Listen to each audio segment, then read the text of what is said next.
એક રાતે શિવરાત્રીનો તહેવાર હતો. ગામના લોકો મંદિરમાં ભેગા થયા, ભજનો ગાતા હતા, પણ અર્જુનનું મન શાંત ન હતું. તે એકલો નીકળી પડ્યો, હાથમાં એક નાનકડી દીવડી લઈને હિમાલયની ગુફાઓ તરફ.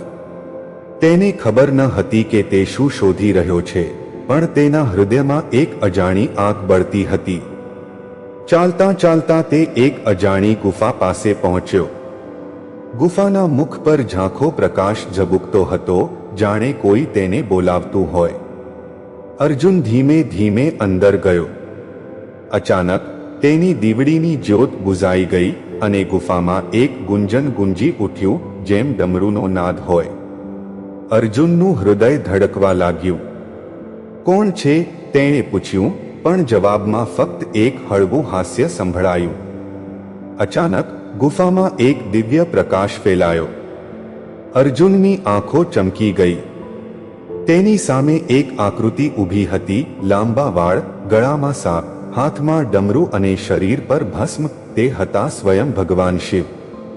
પણ તેમની આંખોમાં એક રહસ્યમય શાંતિ હતી, જે અર્જુનને ડરાવતી પણ હતી અને આકર્ષતી પણ હતી. અર્જુન, શિવજીનો ગંભીર અવાજ ગુંજ્યો, તું મને શોધવા આવ્યો છે, પણ શું તું જાણે છે કે હું ક્યાં રહું છું? અર્જુન ધ્રુજતા અવાજે બોલ્યો, હે મહાદેવ, હું તમને જોવા માંગુ છું, તમારી શક્તિ અનુભવવા માંગુ છું.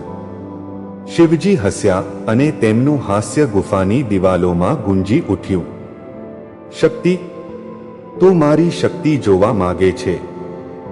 તો જો. અર્જુન એટલું કહીને શિવજીએ તેમનું ડમરું વગાડ્યું અને ગુફામાં એક અદ્ભુત નૃત્ય શરૂ થયું, તાંડવ. દરેક થપકા સાથે બ્રહ્માંડ ધ્રુજતું હતું, પવનો ગરજતા હતા અને અર્જુનની આંખો સમક્ષ સૃષ્ટિનું ચક્ર ફરતું દેખાયું, સર્જન, સ્થિતિ અને સંહાર. પણ અચાનક શિવજી શાંત થયા. તેમની આંખોમાં દયા ઝળકી. અર્જુન, મારી શક્તિ માત્ર તાંડવમાં નથી. તે તારા હૃદયની શાંતિમાં, તારી ભક્તિમાં અને તારા પ્રેમમાં પણ છે.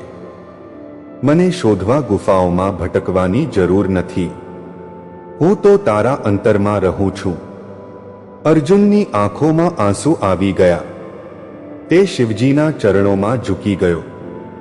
જ્યારે તેણે ઉપર જોયું, શિવજી અદૃશ્ય થઈ ગયા હતા, પણ ગુફામાં એક નાનકડું શિવલિંગ પ્રકટ થયું હતું, જેની આસપાસ એક મીઠી સુગંધ ફેલાઈ રહી હતી.